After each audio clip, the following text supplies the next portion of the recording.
Salvadori, who is the head of Berkshire IAPT, that's improving access to psychological therapies, and mental health access services consultant lead psychologist. And with her is Ed Rennie, acting deputy to head of service, clinical service manager, East Berkshire, talking about the talking therapy service. So I'd like to thank you for coming along, Alison and Ed, to take part in this review. I'll do the introductions. I will go through the committee to ask them to introduce themselves, but it's just a reminder this is a public meeting and it is being broadcast.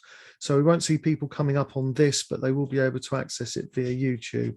So we don't know how many people. So that could be the whole of Berkshire watching us, but maybe 2 or 3 in reality. I'm going to ask Jen to put everyone on mute in case there's feedback or background noise. So the reminder to unmute and turn off your videos once you've spoken. If you can announce who you are, fellow councillors, when you're speaking, that would be helpful.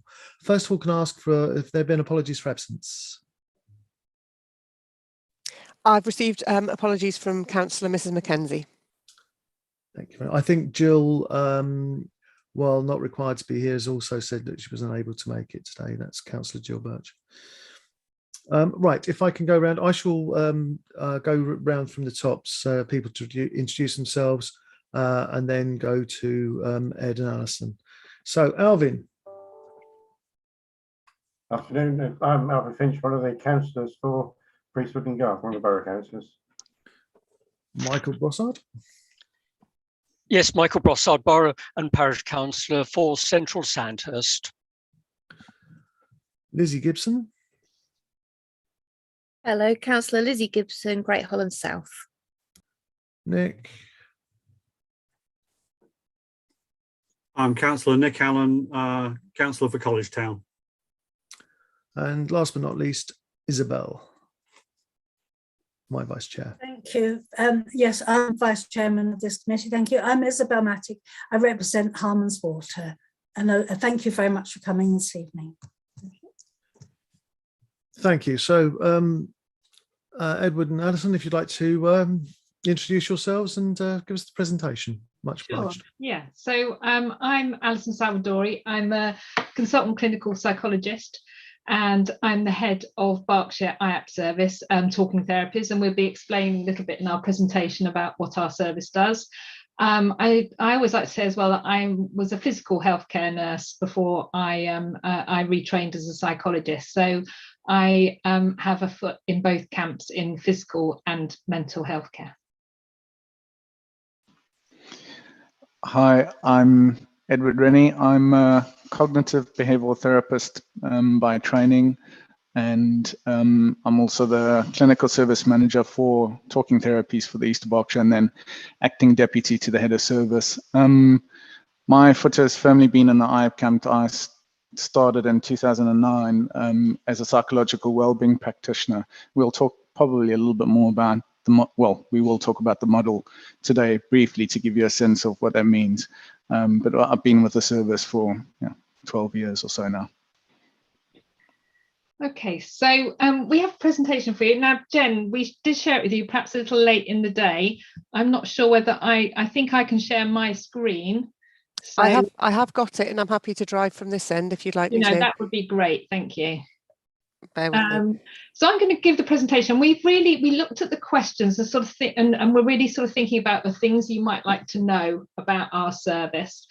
And I think we've sort of given you a sort of idea of what's working and what's perhaps not working quite so well. And I'm going to assume a level of sort of no knowledge about our service in giving you a sort of rough overview. So you'll have to forgive me if I'm teaching everybody to suck eggs. Yeah, and I just think this will take about 20 minutes or so, and hopefully leave lots of time for discussion and questions.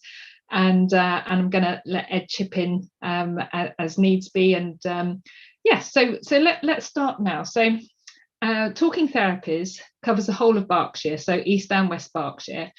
It's a mental health service, a primary care mental health service. So we are dealing with mild to moderate mental health problems like anxiety or depression. So many years ago, if you had a mental health problem, you would have been referred probably to a psychiatrist or a psychologist, and you would have been waiting months, if not years, actually, for treatment, which would have been sort of pretty much a Rolls Royce treatment by somebody who'd been trained for years and had sort of years of experience. An IAP services, improving access to psychological therapist services, was set up about 11 years ago.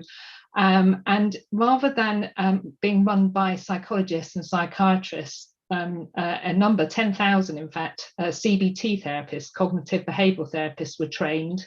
So they took sort of graduate mental health care workers and other workers with a sort of background in the NHS, perhaps in nursing or occupational therapy, and trained them to deliver cognitive behavioural therapy. So that's a sort of standard treatment that's got a fantastic evidence base in the NICE guidance to treat anxiety and depression, and really sort of give people a sort of a lighter touch treatment that would sort of get them back into enjoying their lives and back into the workforce again. Essentially, that was the sort of basis on which IAP services were started.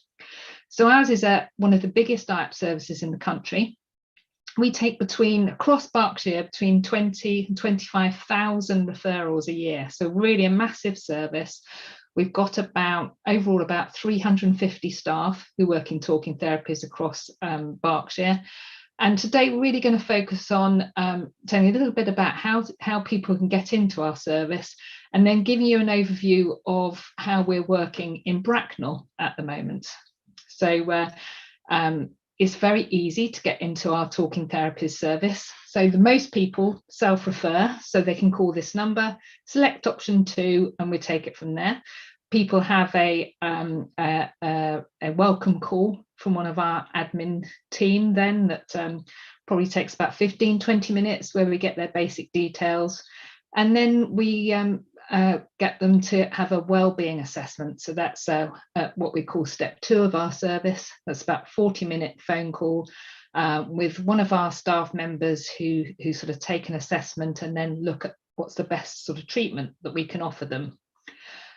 So self-referring by phone, or self-referring by visiting our website, or simply by emailing us, we'll get you into the service. You don't need a GP referral. What we do know, though, is that if GPs do refer, the patient is more likely to engage with the service. So GPs and other healthcare professionals can refer in the same way, or by using DXS, which is an electronic system. Thanks, Jen. Move on to the next one. So as I've indicated, we have we give evidence-based treatment for a variety of anxiety disorders and depression, but we do more than that. So our service is really quite extensive in East Berkshire. So we also have Health Makers, which some of you may be familiar with, that's got its origins in Bracknell. These are self-management courses and peer support. So we work with we train up patients to help deliver this service with us. So we have a number of people, some of whom are sort of paid employees within the service, who are experts by experience. They run these self-management courses and also offer peer support. So and we started off with Health Makers working with people who had long-term physical health conditions, for example, like diabetes, musculoskeletal conditions. But we're now rolling that out so that we have self-management courses for people with common mental health disorders as well. We have an employment support service. This has been going for a couple of years. So this is to help people remain or gain employment.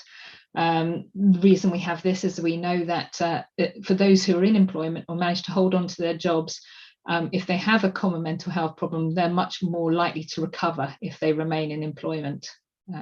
We have a wellbeing service. So this is run by support workers, and it's to support people with practical life challenges. So we know, for example, that if somebody's got a housing difficulty or a finance problem, it's that needs to be addressed before we work on their mental health, and that's what our wellbeing service colleagues are there for.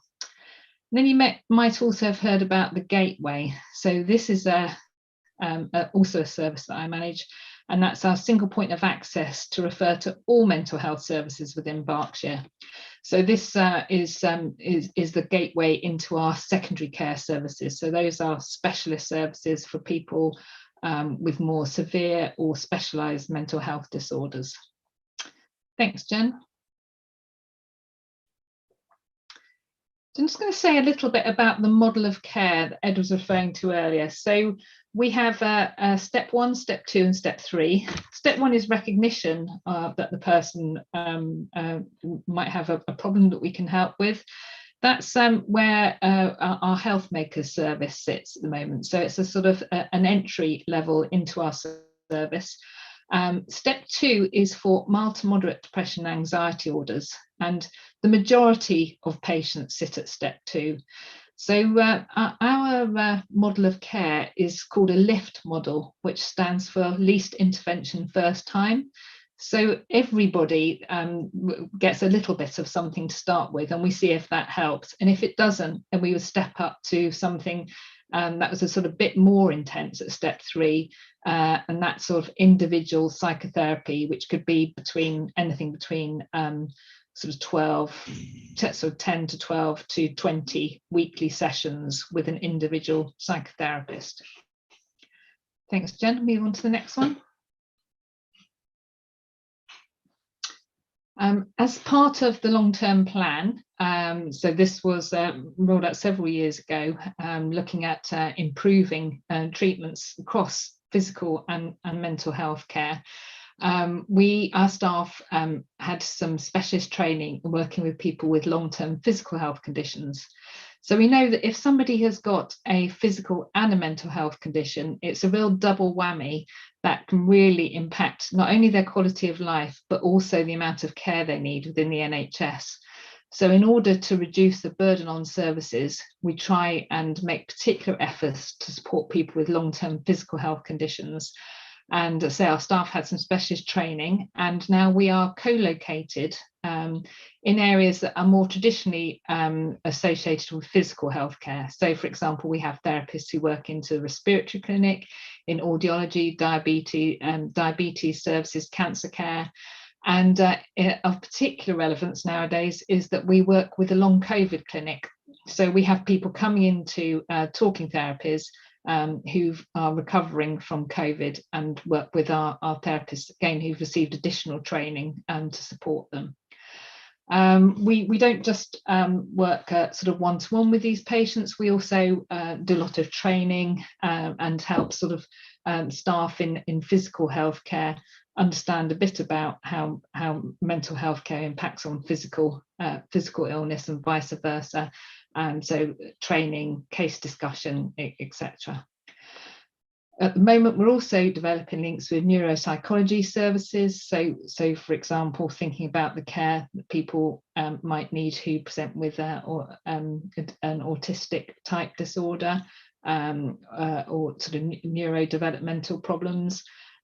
We work with people with HIV and in the cardiac rehab clinic. And we're currently setting up pathways for clients with persistent pain. So working with our physiotherapy colleagues, again, to extend our service. Next slide, please. So just to share some of our data with you, we have, as many, in line with many mental and physical healthcare services, noticed a real dip in our referrals during the pandemic. So that's on the left side of this chart here. So the blue line represents our referrals last year, and the green line represents our targets. This is again in line with the long-term plan. So the idea was to extend our services to meet more of the demands of people with mental health disorders. But in fact, the grey bars show that we've really struggled to get up to meet our green line targets. These were the referrals that were expected. And in line with many services, we did a lot of modelling in the pandemic, and we were expecting a huge influx of patients, and we haven't quite got there. In fact, the reverse, we are still struggling really to pick up numbers. And I think there's many thoughts across the NHS about why that might be, that perhaps the public still think that we are sort of overstretched and sort of can't cater for them.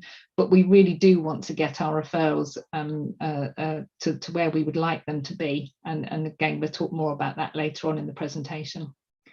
Thanks, Jen. We thought it might be useful for you to see where we got our referrals from. So on the left, this shows that nearly 80% of our patients refer themselves into the service. Many of those are signposted by the GP, and we've got a good reputation amongst our GP colleagues. Some of those come from recommendation of family and friends. Some of them are signposted from secondary care, so that's our more specialist mental health services. And then on the right hand side, you'll see where the other sort of 20% of our patients come from. Again, NHS 111 might signpost. You'll see that we've got nearly 12% are coming from the long COVID clinic, and other health professionals make up a majority of those as well. And just 21% now are referred directly by their GP. So you'll see we're pretty, it's a pretty easy system for people to get themselves into. Thanks, Jen.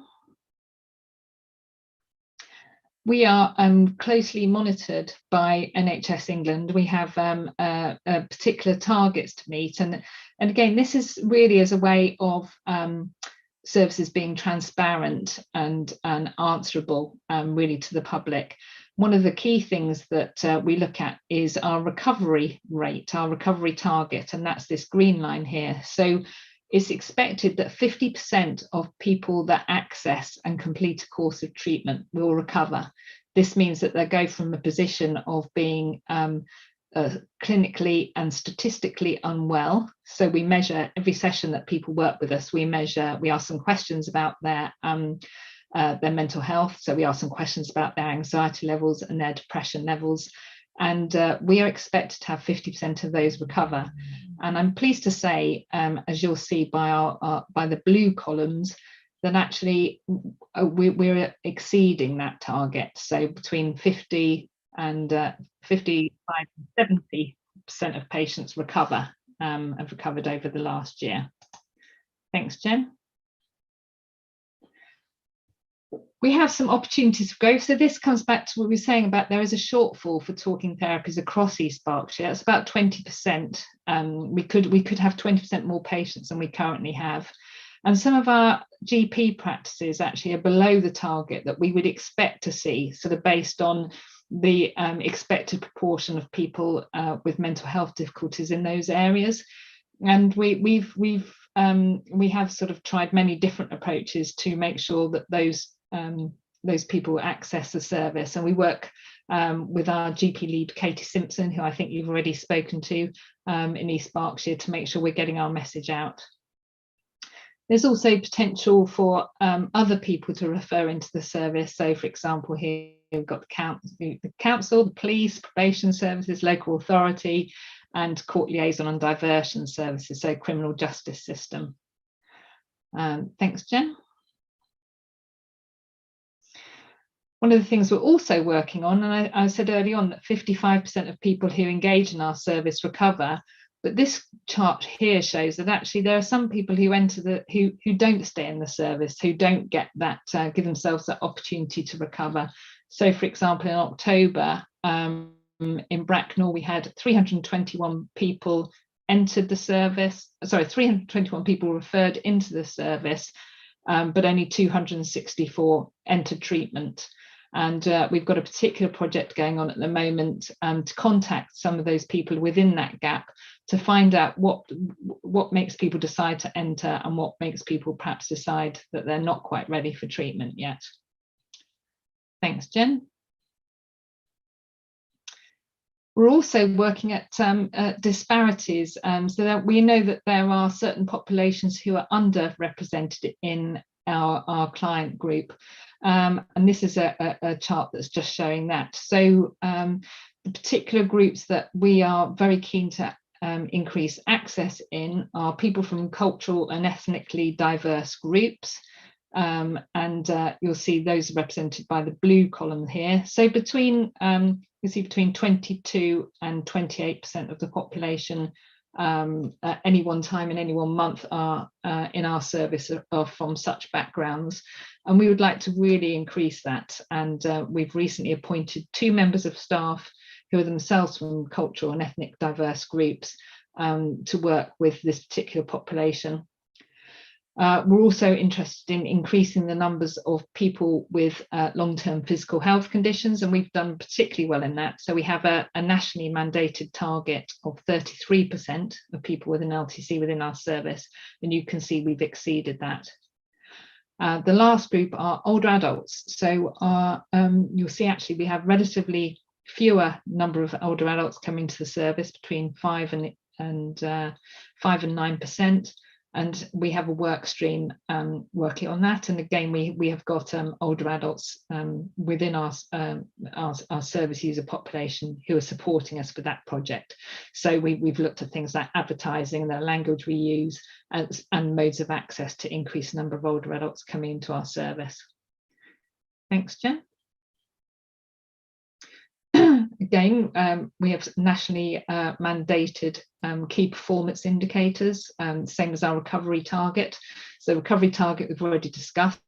We also have a reliable improvement target. So those are, again, a different way of looking at recovery. They're people who've made a significant step up. Even if they haven't recovered, they've made a statistically significant improvement in their symptoms. We're expected to treat people within 6 weeks of referral. So we have a target of 75% of that of people who refer themselves should get treated within 6 weeks. And I'm pleased to say that's nearer 98% at the moment across East Berkshire. And if we don't get to people within 6 weeks, it has to be within 18 weeks. 95% of people expected to be seen within 18 weeks, and that's near 100%. I would have to say, though, in the name of clarity, that we also have some weights that aren't accounted for in these figures. So we have extended our service to work with people with more complex post-traumatic stress disorder. And so that's a sort of specialist arm of our service, and people could well be waiting longer to be seen in that particular pathway. So these KPIs don't represent the whole story. Thanks, Jen.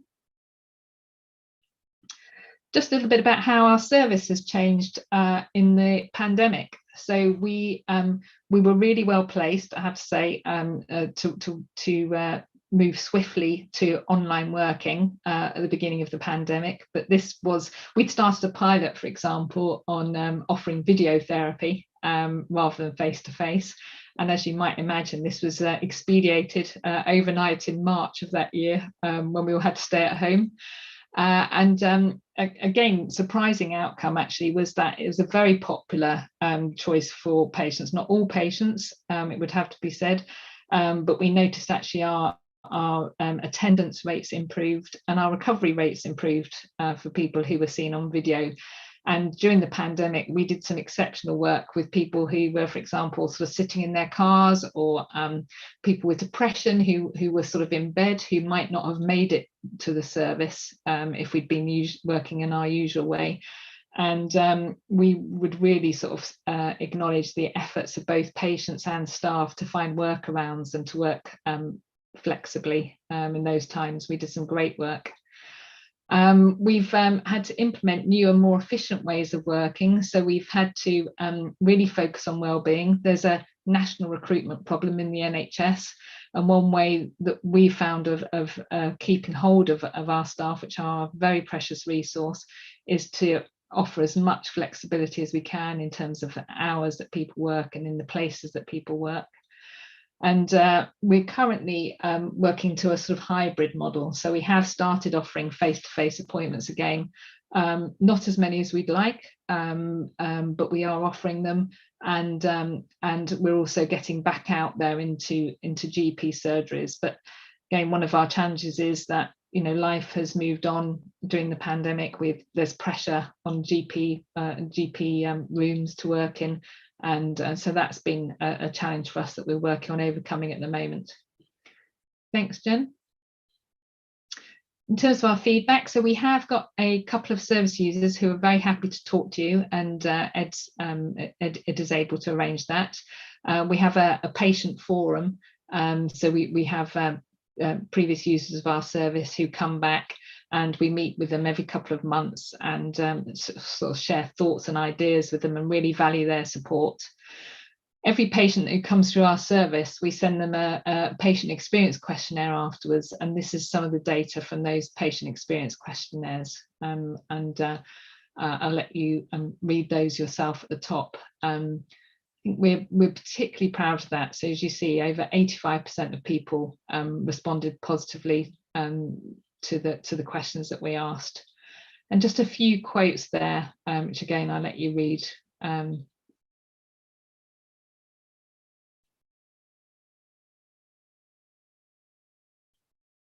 Okay, thanks, Jen. Okay, so that's the end of our presentation, and we're very happy to answer any questions or reflect on anything we've shared with you there.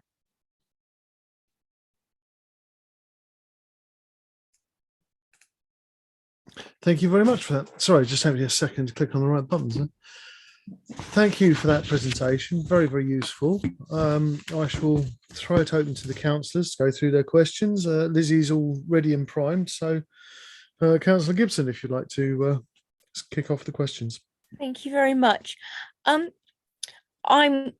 assuming the answer to my first question is likely to be yes, so I'm going to go straight on to the second part of it. But my question is, do you have any statutory or service level agreement responsibilities for mental health care? And if so, which elements of your service are statutory, and what are they, and how do you meet any that are related to referrals and access to care? I did see, Lizzie, that was a potential question, and I've asked our head of contracting for an answer, that June Carmichael, who I believe is regularly in contact with the councillors, and I'm unable to answer that, I'm afraid. So I'm waiting for her to give me more details. So I'm sorry that I can't help you. No with that. problem enough. Thank you very much for asking for an answer to it, and we'll look forward to receiving that in later date. Okay. Thank you. Yeah, that will go to Jen, and she'll distribute it, and we will discuss that. Thank you very much for that. Now,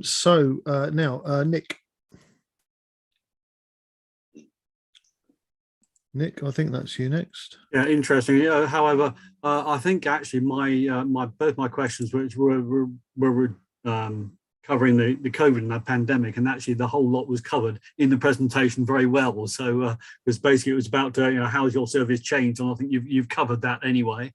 Great. And how many people you're supporting, and I think you covered that pre and post, and the fact that you'd had a dip as well. So I'll just have to say I hope they'll recover to the levels you were looking for. So thank you. You're welcome. Thank you. Thank you, Nick, for that. And presumably we'll be able to have a look at the slides, distribute them, so we've got that information recorded. Yeah. Michael's up and kicking. I like this. People actually get the hang of this. Yeah. Thank you for that, Mike. I could almost follow on from what Nick said and say snap, because it does effectively, the slides were excellent. And of course, one of the slides you put up, Alison, where do the referrals come from? Well, we saw that in terms of the percentage. I think there's self-referral, there are GP references. There's also what I'm pleased about is that families sometimes refer their loved ones to your service. And they're maybe the ones who see it firsthand, a degradation or a deterioration in people's attitude or their approach to life, and clearly that's a situation that they feel is something in confidence, really, maybe that has been identified, that can be carried forward. And where are they not coming from?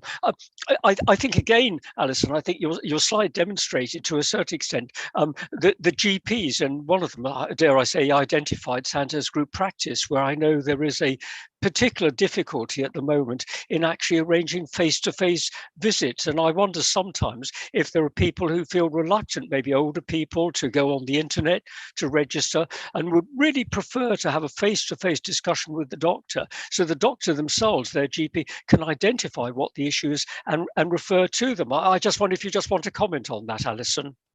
I wonder if that might be an issue. I have heard some sort of high level discussions across the patch actually about the difficulty in getting sort of the availability of GP appointments, and it is something with the Frimley, the sort of wider system that we've been asked to engage with and see if we can assist. So I do think that might be a possibility. I think it would be great if there was some way of when people perhaps contact their GP surgery, of being given different options rather than just speaking to a GP or a receptionist. Would you like to talk to Talking Therapist Service and see if they can provide you with assistance, for example? Yep. Thank you for that, Alison. Thank you. Thank you for that, Michael. And I think it's Isabel next. Going through these as a rate.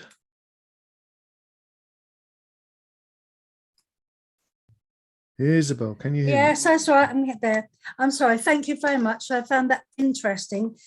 Just for information, I did do a course with Talking Therapists several years ago.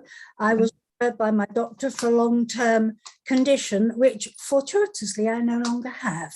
Oh, good. Were we able to help you, Isabel? No, that was I've only found that over the last couple of months. I know. You have that condition, so that I think that was hard work by me, but it was fascinating. So I know how people accessed it, and as I say, it was several years ago. Very interesting, a mixed bunch of people with different conditions, and it was hard work at first because people just wanted to talk about what was wrong with them rather than the general questions which would have helped. It eventually worked out because every week at the first week, we had to give a target that we wanted to meet before the next week. And that worked out very well. And actually, there were some difficulties because people just wanted to talk about themselves rather than general. And so by the end, everybody was conversing, which was actually great. And there were friendships developed out there. So I'm sorry I have diverse from what I was supposed to ask, but I thought you'd be interested in that. For sure.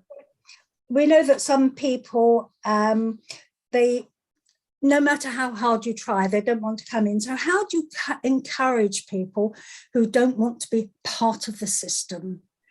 I think I would hope to do that, certainly at a personal level. I still work as a clinical psychologist. I always, I try not to say things like that might be sort of more cliched, like, would you like some counselling, or have you thought about some counselling? I think things like that are sort of outdated. I would prefer to talk to people about, I always, my personal favourite is Andy Murray, and I sort of say, Andy Murray, has support to help him be the best tennis player he can be.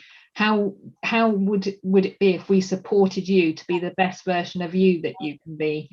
So I always talk about the work that we do as being collaborative with people. So it's not about me being an expert trying to make you better, but it's about pooling our resources and working together with the person as an expert in their problems and me perhaps as an expert in mental health, and seeing how we can improve your quality of life by using fairly simple problem solving or solution focused approaches. I think people often have a very old fashioned view of mental health services, perhaps, as being sort of mad, or sort of lying on a couch having to talk all about their childhood problems. And so I think a lot of it is sort of education about modern mental health services, how common mental health problems are, how what a very, very good evidence base there is for treatment. Usually talk to people about the NICE guidance, say that, if you have a blood clot, the NICE guidance is there to make sure you get the correct treatment, and mental health is no different. So if you have anxiety, there's guidance there, expert evidence to say what the best treatment is, and that's that's the service that we offer. I find it very frustrating when you see perhaps on Facebook or social media, people often put out really desperate adverts like, please can somebody tell me who I can see, I've got a problem with depression. And there's all sorts of wacky ideas that are offered up, of things that we know haven't got an evidence base. Whereas ours is a free and a really quite brilliant service with very good recovery rates. And it's just a case of making sure that we can, say, get people referred in and then do a good enough job of sharing with them the benefits that they can realise if they work with us. Thank you. Going back on to what barriers are there. Now, you've just spoken a lot about mental health. I personally wasn't there for mental health reasons. Mm-hmm. Is that one of the barriers that might stop people from going because they think they've got something that perhaps they haven't got? Yes, I think that's fair enough. And I think that's also one of the particular things that we work on people from our ethnic and culturally diverse backgrounds is to be very careful of the language we use. So I'm aware, for example, in some cultures, there's not actually a word for depression, that people would associate that with a heart sort of sickness problem. So that's some of the work we've done to engage particular groups of people. And again, sort of our older adult population would be less inclined to recognise that they have perhaps a mental health challenge, whereas younger people frequently talk about mental health. But again, I would see it as an overall, talking about an overall improvement in well-being. So I think I said that I come from physical health background, yes. And we don't really see a sort of cut off. You can't remove the head from the body. It's about helping the head to help the body get better and the body to help the head get better. So we look a lot at sort of thinking and behaviours and feelings and bodily sensations and symptoms when we're working with people, rather than just thinking about mental health. Yes, fine, thank you. Do you think there are any other barriers? Just trying to think. Well, Ed, is there anything that comes to mind for you? Other barriers into our services? I think availability is important. So we are available at sort of hours that maybe traditionally psychology services wouldn't have been. So we're open 8 till 8 Monday to Thursday. We're open 8 till 5 on a Friday, to try and cater for people who are in work. We try and offer flexible appointments, see people during lunch breaks. So from a service model and service structure perspective, we try and offer as much flexibility as we can. And that includes with the format of your therapy. If you can't attend an appointment, we've spoken a lot about video appointments. We've got options online. We've got digital platforms that are becoming more and more popular and actually give very good recovery rates. Telephone appointments at step 2, where the evidence base shows that it's effective. So we try and offer people options at a time that works for them, in a format that works for them, and that has increased referrals to the point we're at now. But yeah, I think there's still work to be done. We definitely have work to do with the client groups that we've spoken about today: young people, older adults, culturally and ethnically diverse clients. Another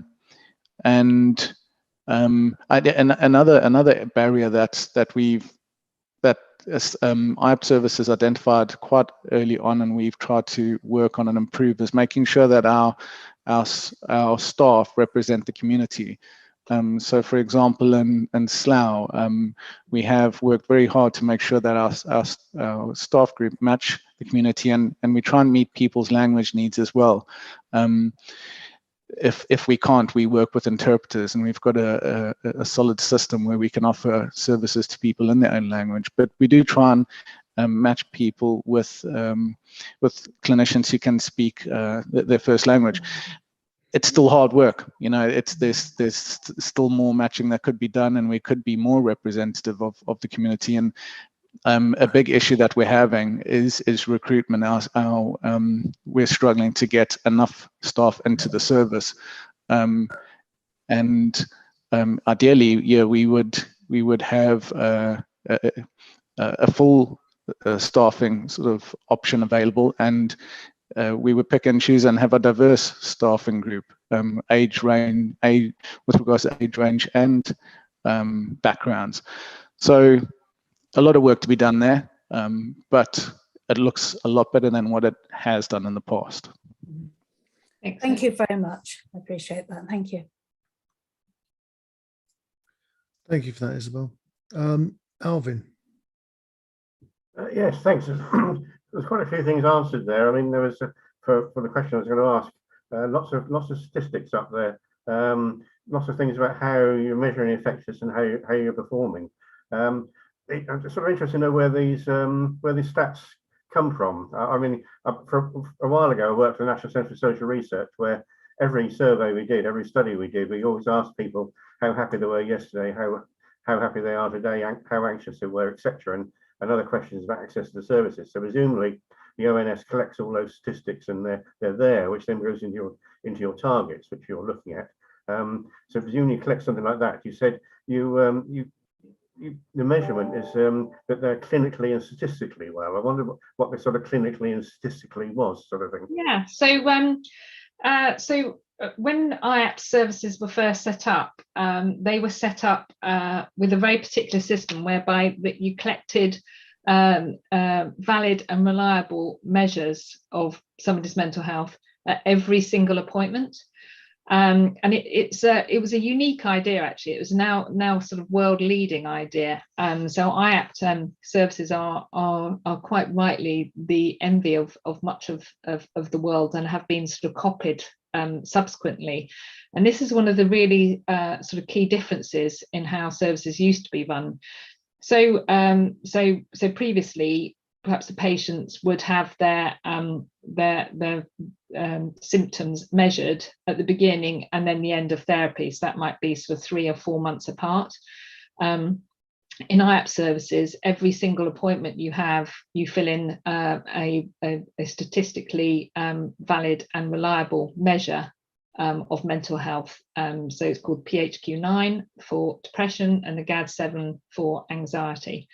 So those are measured, and in fact, the therapist can't write their notes or finish outcoming their appointment in the database until we've got those measures in, and that database, the information in that database, goes anonymously to the to NHS England digital services, and so it's hugely important because, as I said, we pride ourselves on being an evidence-based service.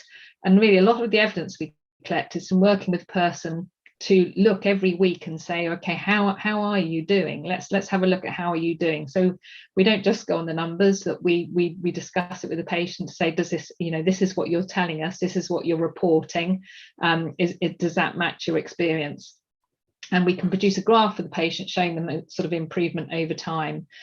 So the two measures we have are, has the patient recovered? So that's, have they gone from sort of below the cutoff, from below the cutoff to above the cutoff? They're sort of in terms of their recovery, again based on the measures that we use, which are again are mandated, so the same in all IAPT services. And the reliable improvement is a sort of step up, sort of a so many point increase, if you like, from where they were sort of unwell to where they are, to where the symptoms are currently. The advantage of such a system as well is when it comes to commissioning services. So we are able to, we have so much evidence from thousands and thousands and thousands of appointments to show that what we do works. And that's really why IAPT services are so easily commissioned, because it's a very transparent system. Does that answer your question?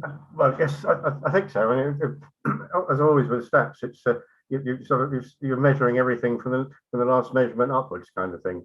So you've got somewhere clinicians there actually making a clinical judgment as well. So it's that mixture that it just seemed interesting in that. In the presentation there, it's clinically and statistically, which kind of, the next question kind of follows on, which is you did mention that you have customers that service users, whatever, that don't stay engaged. So you said you're trying to collect information on what makes them leave as well. So presumably there's still that kind of continuous assessment going on, finding out how you can get them back, what's happening with them. Yeah, we're very interested to know what would make somebody sort of not engage with a treatment offer. And so, yes, we have a project going on at the moment to contact people who perhaps have dropped out for one reason or another, just to ask them for their feedback and to see what worked or what didn't work for them in terms of coming into the service. So are people happy to do that, or is it hard to sort of reach this kind of thing? My understanding is that it's only been running about 2 or 3 months, that project. We've got some assistant psychologists helping with it, so we're yet to get the results on that at the moment. Okay, so it's a sort of work in process. And it is work in progress. Yeah. Happen. Thanks. Yeah. Yeah, on that last point, we'd obviously be very interested in seeing the results. I don't know if you've got a timetable for when that might be available, but I have, but we can bear that in mind, Mike, certainly. Thank you. Because it's one of the things that we're trying to check with by having this review. Yeah. I think you've done an excellent job of anticipating the questions from the counsellors in providing the answer you have. So the last question I've got for you is sort of a catch-all from judging from the conversations that we've had earlier. Is there anything else you think we should know about access to and engagement about the service that you haven't covered already? Not that I can think of. I'm going to ask Ed what he thinks as well. I suppose one thing that I would like to say is that we are an open and innovative service. We go to anything possible. So we've stood in shopping, in shopping centres before, in supermarkets, handing out leaflets, certainly pre-pandemic for sure. We go to things like Pride events, community events. We take people from health makers with us. So I say some of our previous service users. So we are very open to going to anything you can get us into. So we really welcome. We'll hold you to that. Yeah, we really welcome these sorts of opportunities. So please don't hesitate to get in touch if there's anything you think we can go along to or be involved in. I think it's important. I mean, I was having a conversation with someone today who said, "Oh, how do I refer to that because of X?" And I went, "Well, you can self-refer, but there are." And this was somebody who'd actually had contact through the services before, and I thought, and yet we still haven't got the message across. Yeah. So things like what you're saying, excellent. Going to Pride, I think, are brilliant. Yeah. Anything that perhaps hard to reach parts of the community might be available, and yes, well, I will think on that. Great. We're also all over. We have our own comms and marketing person. We're all over social media, so we're very happy to send you the links to our Facebook pages and Twitter, Instagram, and the like. Yeah, I think we should follow those up. Right. It just reminds me to thank you very much for your participation. Very, very useful in what we're looking at. We hope to get our report finished in the spring. Now, spring covers obviously February to May, so I'm not being specific, but sometime in the springtime we get it, and we'll send you the link to the report as soon as it's available. Obviously, you and Jen will be in contact with some of the questions and the distribution of some of the leaflets. And just so I was about to finish, Michael Brossard has got his hand up, so I'm just going to... Michael, what was it? A quick one. Very quick one. In fact, it was just really to congratulate Alison and Ed. I noticed on the logo, alongside your logo, that the Quality Care Commission rated you as outstanding. Now, that doesn't just happen. That must have involved a huge amount of work. And I suspect you and your team must be very, very pleased to have received that recognition. Thank you. We are. That's across the trust, actually, and we're very proud. We are. Thank you. Thank you for raising that, Michael. That's actually a nice little way of tying the ribbon, as it were. Yeah. Thank you very much indeed for your time, and look forward to talking to you in the future. Okay. Many thanks all. Bye-bye now.